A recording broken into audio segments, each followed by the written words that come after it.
going on, everybody? Can everyone hear me all right? Awesome stuff. How cool is this conference, right? We're all together again, which is fantastic. Should we sit? Yeah, we'll sit. All right. So great having everyone here. I am a break dancer as well, but I have to make a confession before we start. I actually used to be a banker for 15 years, a greedy banker. And I know. And I used to work in New York City and Chicago and the city of London. So I've got some questions today about my former employers, institutions, and how they're using companies like Nexo to really get into this space. And being at a bank, they're very conservative, they're very slow, they've just heard about Bitcoin this year, but they do want to be involved, and they've got a lot of capital, and it's really important that we bring them into this space. And so I wanted to start off by asking you, what are the kind of questions and challenges you get from institutions when they come to Nexo? And what are the solutions that you can provide to them? And what are some of the mistakes they shouldn't make when they're first coming into the space? Thanks, Brian. This is a great question, obviously, and hi, everybody. You know, there's a lot of faces here that we know, a lot of our customers and friends, so I'm very happy to be here in London. And before I answer your question, I also have a confession to make. I've been also a banker for 20 years. I'm a few years older than Brian. Obviously, you see how fit he is. You know, so you know, it's you know, this industry is obviously not too benevolent on us. But yeah, I mean, you know, my institutional background, you know, basically is no different. You know, in traditional markets and what we're seeing here in the crypto space. You know, institutions are institutions everywhere. Institutions are there to take risks, to deploy capital, and earn, you know, returns. In the crypto space, they do the same thing, you know, but they're facing a lot more challenges that they're seeing on traditional markets. So it's one thing, obviously, for them to accept market risks, credit risks, even counterparty risks, you know, to a large extent. But some of the operational risks and challenges, you know, that we still have in the crypto space, unfortunately, makes it very difficult for them to make a jump. And it's one thing, you know, for, you know, a number of us to say, hey, I have a small portfolio, I'm going to do some yield farming, you know, for example, and I know that I'm running a little bit of a risk, you know, for a hacker, you know, or a, you know, or a scammer, you know, to come and, you know, steal my funds, you know, and that's okay, you know, because I'll probably, you know, make it up on another trade, you know, that I have. Institutions don't play that game, you know, I'm sure you know this very well, you know, and this is why, you know, many of them are saying until we know that there's a level playing field, you know, and we can come in and all these operational, you know, irregularities and risks are, you know, cleared up, we're not going to make the jump. At the same time, you know, obviously we're seeing, you know, I mean, how many of you, you know, heard, you know, for the first time, you know, what, about a year and a half about MicroStrategy? You know, now they own, what, close to 120,000 Bitcoin, you know, one of the, you know, largest institutional owners of Bitcoin. I mean, this, you know, for me just, you know, came, you know, overnight, you know. You know, Coinbase is making an announcement that you know, they will deploy a large part of their balance sheet in crypto. 17 billion in VC money flowed into the crypto space just during the first 9 months of this year. That's incredible. Yeah. I mean, we live in incredible times. And you mentioned Michael Saylor. How many people are a big fan of Michael Saylor or MicroStrategy, right? $5 billion on his public balance sheet as a company. We had him on the show a couple weeks ago, and I mean, this guy says you should sell your house and buy crypto. It's an extreme thing, but he is all in on crypto. He calls it digital property. He did one of the best explanations ever. And again, we never saw a public company that is regulated by the SEC going all the way into Bitcoin. We saw later Elon Musk follow him with $1.5 billion in Tesla. Those are corporations, those are in America. I'm wondering, what do you see in Europe from corporations, or is it hedge funds, or are banks actually ready, or are they still a little bit behind? What kind of institutions are you seeing that want to actually pull the trigger? You know, Brian, one of the most interesting aspects of what we see on different continents is that somehow, you know, they mirror almost, you know, in an identical manner what we used to see in traditional finance. Europe, historically and culturally, is much more conservative. You know, people in Europe like current yield, you know, they like savings products, you know, they don't like taking risks, you know, that much. Let's say equities, you know, for example, in traditional markets still comprise, you know, let's say a third, but surely less than half, you know, of their portfolios.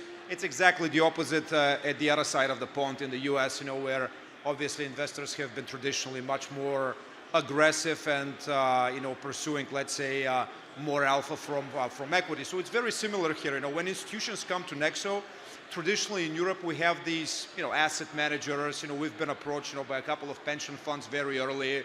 We're talking about some fund administrators, and for the most part they're interested in our earn interest program.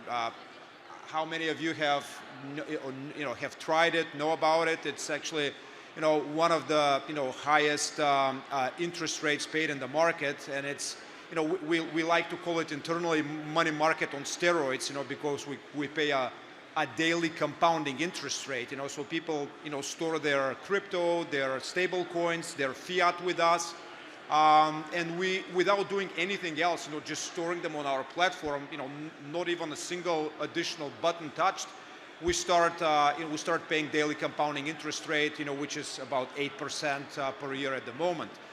At the same time, as I said, in other geographies, institutions come to us and they say, yield is great, we'll take advantage of it to a certain extent, but what about trading? What are your trading capabilities? And this is something that this started becoming a recurring theme about a year and a half ago, and we committed a lot of resources and a lot of strategy development in that direction. So one thing that I would like to share to the audience today, use this opportunity, this conversation with you, is to lift the veil a little bit, about something that's coming up at the end of this month at Nexo, and that's the availing of our prime brokerage platform, which is exactly what most of the institutions want. It's a combination of capabilities and services. We will have advanced order placement system. We're connected to close to 20 exchanges. So we get smart order routing, order book aggregation. No longer institutions need to buy a little bit of Bitcoin on Binance, a little bit of Bitcoin on Kraken, and maintain different balances at various exchanges. One-stop shop at Nexo. Our system just aggregates the book and basically achieves perfect and most efficient execution at each exchange. At the same time, another very, very important area for institutions is margin. How many of you have struggled or have had concerns about using margin on some of the exchanges where let's say this margin is priced at every 8 hours, no visibility for the next let's say few days, few weeks, few months, and that's a problem for institutions. If you're a retail speculator and you want to just jump in and out of a position in the course of a couple of days, the perp funding is fine, but if you're an institution that wants to know what their funding rate will be for the next 3-6 months, a year, even a couple of years, they come to us and obtain margin at a fixed rate, which is transparent. It is identical, day after day, and that's something we do. Coupled with institutional custody and insurance, for close to $1 billion, with established custodians, it's again, a one-stop institutional stop shop, for all the institutions taking advantage of these opportunities. Yeah. I had a question for you about just different platforms and different models. And so we recently got to speak with Alex Mashinsky at Celsius, who just went to stage 1, and they have a platform like yours that does KYC and ALM, and it's a bit more centralized versus what, say, Aave and Comp are doing. We've had Stanny on the show and Robert on the show. They're doing this kind of decentralized play. Alex believed that by doing the KYC and ALM now, it'll make it easier to bring institutions in, which is going to bring on all the liquidity in. I'm wondering if you guys are thinking a similar thing with Nexo, because you have that and you've been doing that since 2017, 2018. Do you think that's going to help you bring in the big balance sheets of these institutions? Absolutely, by all means. KYC and AML, super important for us. To be honest with you, I cannot address exactly what the competition is doing, besides the point that they have been doing a lot of the things that we're doing. So we, of course, like to be pioneers, and we enjoy when some of the other players are following suit with us. But the regulatory environment is very complex. We know this. We are trying to do our best, but sometimes we are trying to find the switch in complete darkness. We believe that we know where the switch is. Sometimes it's there, sometimes it isn't. And for this particular reason, we maintain very active and very productive dialogue with regulators and watchdogs around the world. We welcome the dialogue, we welcome their inquiries. We also try to tell them that we're here to work with them and sort of bring the same type of institutional and regulatory logic from the traditional finance space into crypto. But if there are no concrete and written rules, as I said, sometimes it's just sort of we're basing our common sense and logic when we do these things.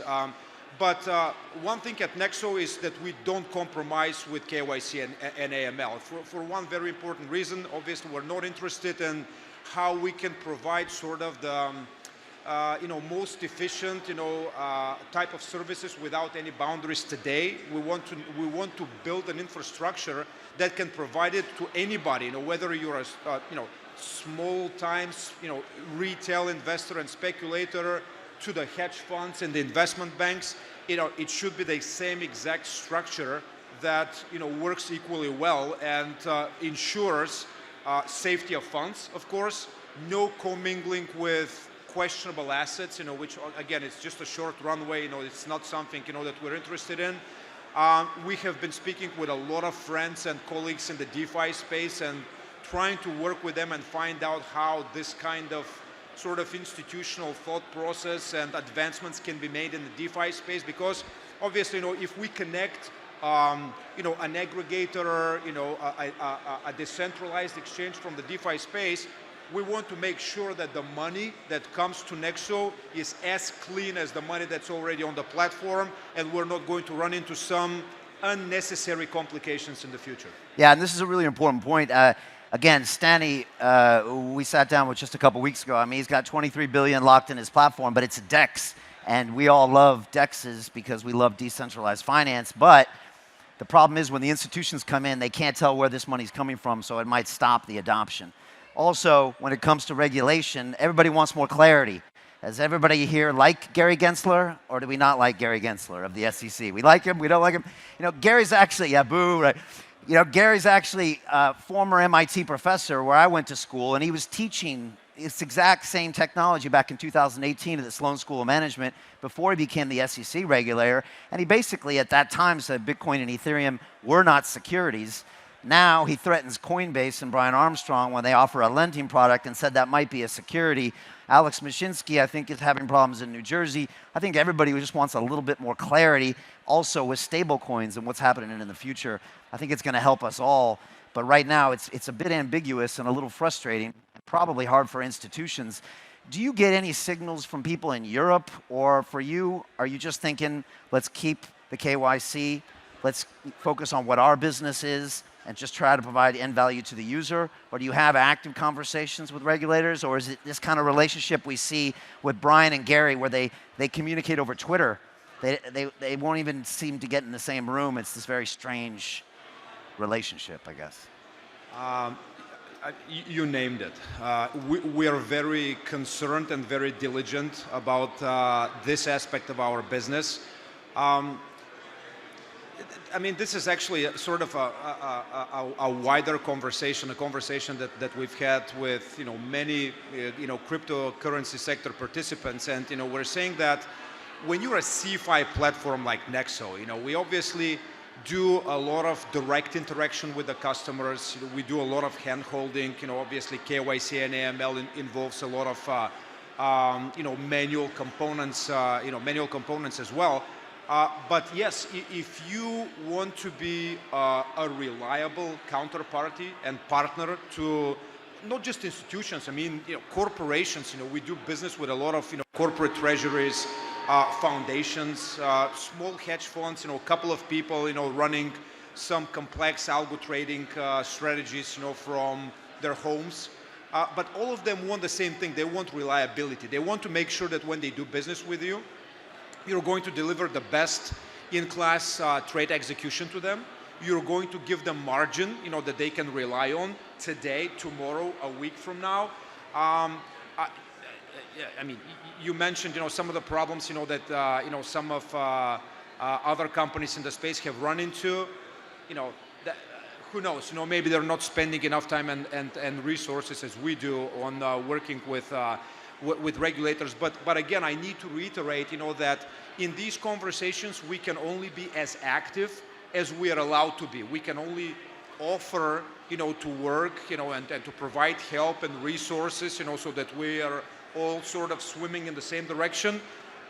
In some instances, you named it again. I mean, is it a security? Is it a commodity?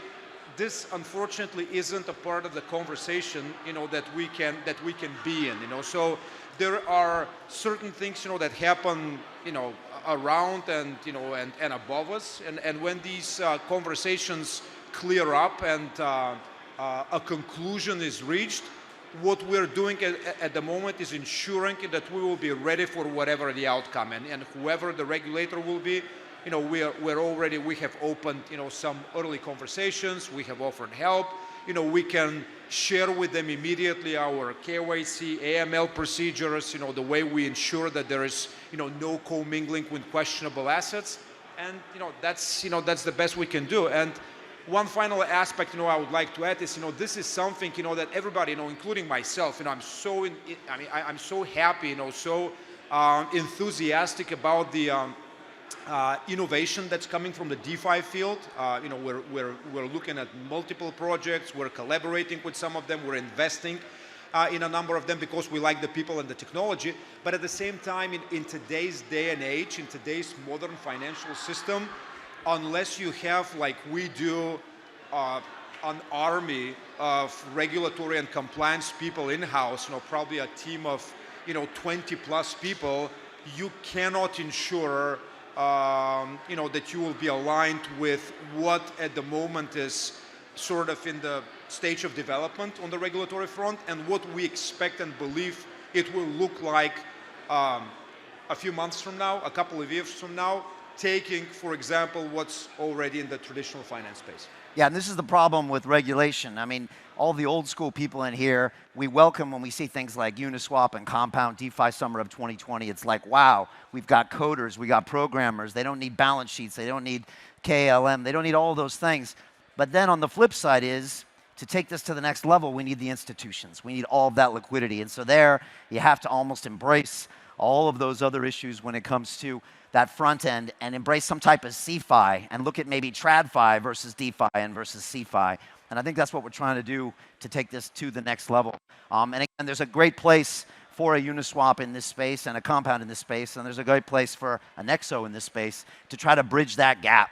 But I've been on both sides of feeling resistance on that. Sometimes when I can't plug in via my MetaMask wallet, I get angry. And then sometimes when I actually see that I've got something that's centralized, that has a customer service department or reply to an email, I see the value there. And I think going forward is we need to find a way to embrace both. And I guess that's what you're doing, trying to get these institutions in.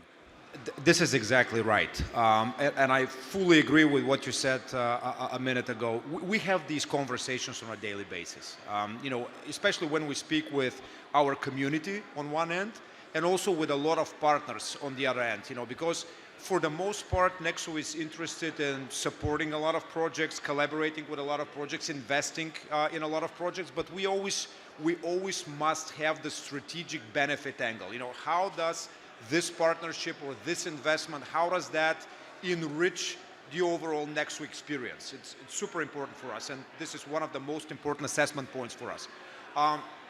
But you're right, you know, it's, you know, of course, there's much to be said, you know, still about, you know, that you need to be, you know, almost a technological genius, you know, to operate MetaMask, and, you know, be confident that you're not gonna, you know, make a mistake and then, you know, obviously be sorry for, you know, funds that you have lost. You know, beyond the technological aspect, there is obviously also the adoption aspect. It's great, again, you know, we love it. You know, we like the innovation. You know, some of the, I mean, I'm meeting here at the conference, and just in general, we're being approached by super nice and smart teams, you know, a few people in various geographies around the world. This is the beauty of the blockchain space, you know, that you can talk to people in countries, where normally in traditional finance you would have probably never thought interacting, and there's a, smart people, 2, 3, 5, people's team doing some amazing things, and some of the names, that you already mentioned, we are very fascinated by their success, but for the most part, what are we seeing? We're seeing a new platform, a new protocol, a new token, that, goes up, 20, 30, 50, 100x. Great, great for the, for the founders, great for the early adopters. Institutions almost never participate in this. They're obviously latecomers, and a lot of the, for us, Brian, I mean, you hit it on the nose, there. We try to be the sort of middleman, the conduit between these two spaces, to identify these technologies and these breakthroughs early on, and try to bring them into the CeFi, what we believe, will be the core of the traditional finance in the crypto space later on, because our question always, when we work with partners, is not how we can bring, let's say, 10,000 users, 100,000 users, 500,000 users to their protocol.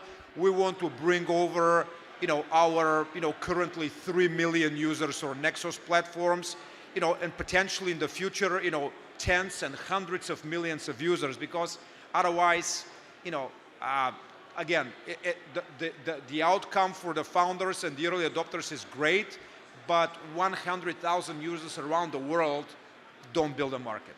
Yeah, and that's a good final point to make. It's all about scale. I think it's Catherine Wood of ARK Invest is predicting, 1 billion users of Bitcoin by 2025. So is Scaramucci and a bunch of the others. How do you onboard that many people? You have to be thinking about how you do that scale and do that also and comply at the same time. Last question. The ETF, the Bitcoin Exchange Traded Future, is going to change the game potentially. When do you think it will happen, and how will it affect your business and all of us in the markets? Well, I'm on the same page with the optimism during this week, that potentially it can happen in the next couple of weeks. I know there have been some bets, and I think, the latest probability I saw was like close to 75% that it will be in the next couple of weeks. Of course, we need to be specific here. We're talking about a BTC exchange traded fund, which will be based on futures.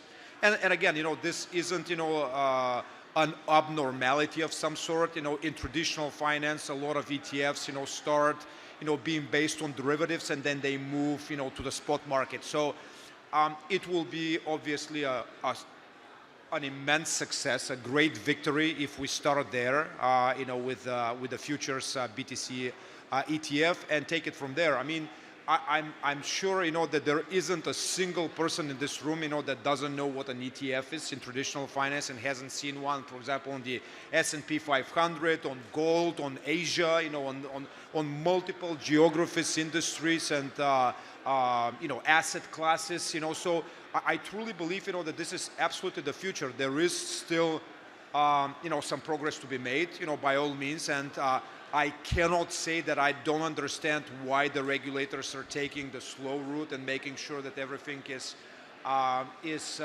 structured well, because I mean, everybody in this room, as soon as there is an ETF on BTC, there will be 50 new applications for the next ETF, and there will be 100 applications for an ETH ETF, and everything else, and a Nexo ETF, we'll be interested, there as well. So the regulators need to make things right and build a trampoline, on which, all of us, can jump and, jump really, really high. So, we're keeping our fingers crossed, if it's not in the next couple of weeks, hopefully in the next 4 weeks, by the end of the year, but once it's there, I believe, the mainstream adoption will be huge. Yeah. No, we're all waiting for that to happen. It's going to change the market. And I'll just maybe say on a final note, at a conference like this, it's easy to get caught up in some of the amazing things happening, from gaming to the NFTs to all the exciting new coins. But this DeFi stuff, if you're not into it, look at it, because this is how we tap into hundreds of billions of dollars that's actually going to fund all the other things going on here. And so it might seem like a bunch of ex-bankers talking about weird things like margins and stuff, but it actually is the capital base that's going to make everything go to Pluto which is what I think everybody here wants. And so I just want to say thank you so much for the work you guys are doing at Nexo, and thanks for everybody for being here and watching us. And yeah, enjoy the rest of the conference. Thank you. I think a Kalin. big round of applause Thanks, for some everybody. excellent